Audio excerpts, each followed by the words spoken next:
Imos falar de derivadas. De momento neste vídeo non vou explicar como se fai unha derivada.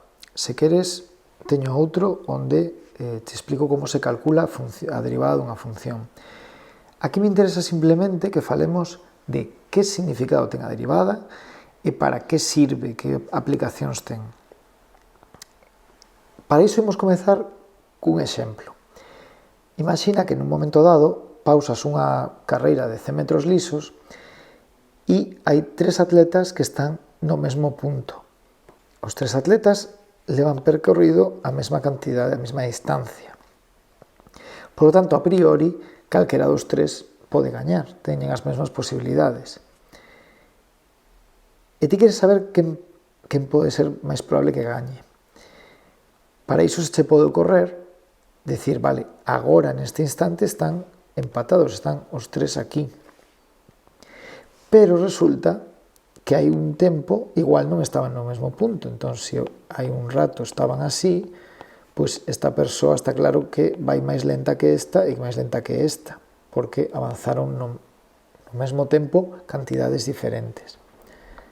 Pero imagínate que tens mala sorte, resulta que agora, o sea que hai 2 segundos, pois estaban tamén no mesmo sitio.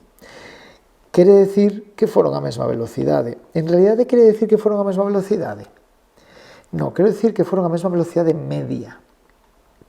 Porque tardaron 2 segundos en percorrer esta distancia. Pero non sabemos se as tres persoas percorreron esa distancia do mesmo xeito. Ímolo ver cunhas gráficas. Se no eixe I teño os metros dende a saída, pois cando vai comezar a proba, as tres persoas están aquí neste punto, percorreron 0 metros. E cando remate a proba, as tres persoas estarán no mesmo punto, no de 100 metros. O que eu estou dicindo é que nun instante determinado, este instante, por exemplo, vou chamarte sub 1, estaban todas no mesmo punto aquí. E que noutro instante determinado, vou chamarte sub 2, tamén están no mesmo punto aquí. Digamos que isto é T1 e isto é T2. Por lo tanto, o que dicíamos, as tres persoas percorreron esta distancia neste tempo. Pero iso non quere decir que porque percorresen esta distancia neste tempo, que o fixesen igual. Pode ocorrer que a persoa A fose avanzando de xeito constante. Cada segundo avanzou a mesma cantidade de metros. Pode ocorrer que a persoa B levase bo ritmo, pero fose cada vez freándose, de xeito que aquí estaba avanzando máis rápido que aquí. Aquí gañou certa distancia, certa vantaxe con respecto á persoa A, pero ao final a persoa recuperou esa distancia. Así, a derivada dunha función danos información interesante sobre a función en sí. Por exemplo, se eu calculo a derivada nun punto e nese punto é positiva, maior que 0, quere decir que a función subirá, crece. Se é menor que 0, quere decir que a función decrece, baixa. E se é 0 quere dicir que nese punto nin crece nin decrece, o que pode significar que hai un máximo un mínimo, para non dicir máximo un mínimo, chamámoslle extremo, ou pode ser simplemente que aí a función faga unha parada, por exemplo, que faga algo como así, aquí deixa de crecer ou de crecer, pero despois volve a crecer, non hai un máximo nin un mínimo. Outra opción tamén é que sexa constante, que durante un tempo se manteña no mesmo punto, polo tanto nin crece nin decrece, a súa derivada é 0. Doutra banda tamén temos a derivada segunda. Facer a derivada segunda é coller a derivada e derivala, e xa está. Se é maior que 0, se é positiva, temos que a función é convexa. Se é menor que 0, negativa, será unha función cóncava nese punto, e se é igual a 0, nese punto teremos o que chamamos un punto de inflexión. Un punto onde a función pasa de ser convexa a ser cóncava ou viceversa. Por exemplo, se eu teño algo así, pois neste punto máis ou menos pasa de ser cóncava a ser convexa. Ollo, o que está en negro fala dos signos da derivada ou da derivada segunda. O que está en azul e o que está en vermello fala da función. É dicir, esta función é negativa, pero a súa derivada será positiva. Por que? Porque a función está crecendo. Aquí vale máis do que valía aquí. Polo tanto, a súa derivada será positiva, pero a función ten valores negativos. Todo isto son valores negativos. Ímolo ver cun exemplo. Temos a seguinte función. Como aínda non sabemos derivar, pois simplemente acepta que a derivada desta función é esta. Entón, eu quero saber, pois, utilizando o que teño aquí, a información que me dan, quero saber onde crece e onde decrece esta función, onde ten máximos e mínimos. Os máximos e mínimos, se existen, van ser puntos con derivada cero. Polo tanto, vou coller e vou dicir, onde esta derivada é cero? Bueno, pois onde 3x cadrado menos 6x sexa cero. E polo tanto, teño que x vai ser 0 ou 2. E como sei se 0 é un máximo ou un mínimo, se 2 é un máximo ou un mínimo? Teño varias formas de facelo. Unha opción sería dar valores aquí. Isto é un rollo, porque para cada valor teño que coller un valor antes, outro no mesmo e outro despois. Segunda opción, dou valores á derivada. Eu sei que a derivada non vai cambiar de signo, só pasa por 0 en 0 e en 2. Polo tanto, por aquí terá o signo que teña, pero non vai cambiar. Por aquí tamén terá o signo que teña, pero non vai cambiar. E aquí vai ter tamén o signo que sexa. Entón, eu agora collo e dou valores a f. E dou valores a derivada, a f'. Collo un valor que estea nesta zona, calquera valor negativo. Vou coller, por exemplo, menos 10. Se eu meto aquí menos 10, o cadrado son 100, por 3, 300, menos 6 por menos 10, máis 60, bueno, sería positivo, maior que 0. Polo tanto, derivada positiva. Se a derivada é positiva, que pasa coa función? Que a función crece. Collo un valor aquí, por exemplo, en 1. Sustitúo na derivada. Cuidado non confundir función con derivada.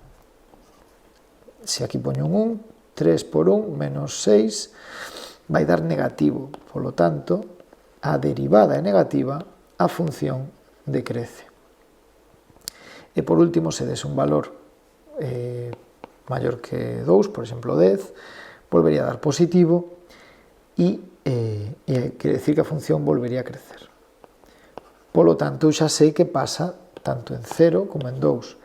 Se aquí ven crecendo e despois de 0 pasa a decrecer, quere decir que en 0 teño un máximo.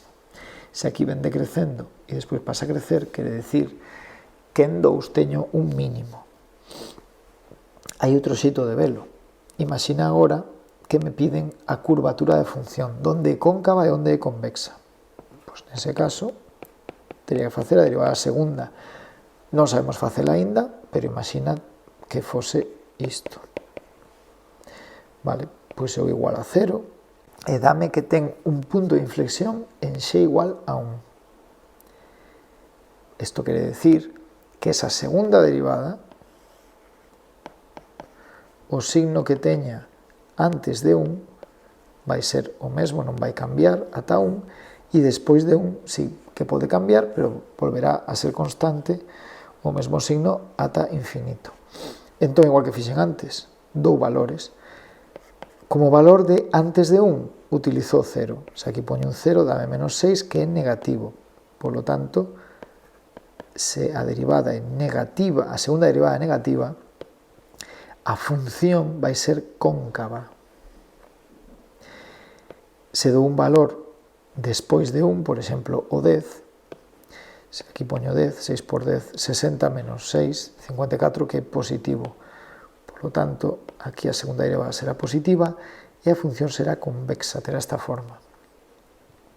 Por que conto isto? Porque outro xeito de ter comprobado si 0 era o máximo ou mínimo era simplemente facer a derivada segunda en 0, que era menos 6, menor que 0, polo tanto, ten que ter esta forma cóncava. Se aquí hai un máximo ou un mínimo e ten esta forma, ese valor ten que ser un máximo, que era o que xa sabíamos. O mesmo co 2. Se sustitúo o 2 aquí, sería 6 por 2, 12, menos 6 máis 6. Non me interesa o valor concreto, só me interesa que é positivo, polo tanto, xa igual a 2 é un mínimo. E así, se o que me preguntaban no exercicio era crecemento de crecemento, pois teño que decir de menos infinito a 0 a función crece. De 0 a 2 a función decrece. De 2 en adiante a función volve a crecer. Donde ten máximos ou mínimos? Un máximo en 0, un mínimo en 2. Relativos, ollo, a función vai facer algo así. Aquí ten un máximo, pero este valor é maior que este. Donde convexa e donde cóncava? Pois é cóncava de menos infinito a 1 e é convexa de 1 a infinito. Ollo, volvo a decir que creza non quere decir que sexa positiva. A derivada é positiva. A función pode ser negativa, pero, como vimos antes, pero está crecendo. Aquí a función crece, pero é negativa, está por debaixo do eixe das xes. Última cosa para que vale a derivada. Para calcular a recta tanxente a función nun punto. Se aproveitamos o caso de antes, que xa está calculada, imagina que eu quero decir recta tanxente a esta curva, a esta función, no punto, pois, non sei, xa igual a 3. É dicir, eu teño unha función que será así, non sei por onde vai, isto é 0, isto é 2, e aquí no punto 3 quero saber cal é a recta tanxente. Unha recta que pasa, toca ese punto, só nese punto, é tanxente a función. Bueno, pois eu sei que a pendente desa recta vai ser a derivada nese punto. Como me pedían tanxente en x igual a 3, eu collo e calculo a derivada en 3. 9. Pois a tanxente desa recta vai ser 9. Segunda cousa que preciso para unha recta, preciso 2 puntos ou a pendente é un punto. De onde saco un punto? Pois da función, porque eu sei que esa recta, por ser tanxente, ten que tocar a función no punto x igual a 3. Por lo tanto, calculo para x igual a 3 canto vale a función. 5. Por lo tanto, a función pasa polo punto x igual a 3 e igual a 5. E a recta tanxente tamén ten que pasar por ese punto, senón non sería tanxente a función nese punto. E se teño un punto e teño a pendente, como escribo a recta tanxente, a ecuación da recta tanxente? Pois hai varias formas, a máis sinxela é a ecuación punto pendente, que se vai así, i menos a coordenada i é igual a pendente por x menos coordenada x. Aí está.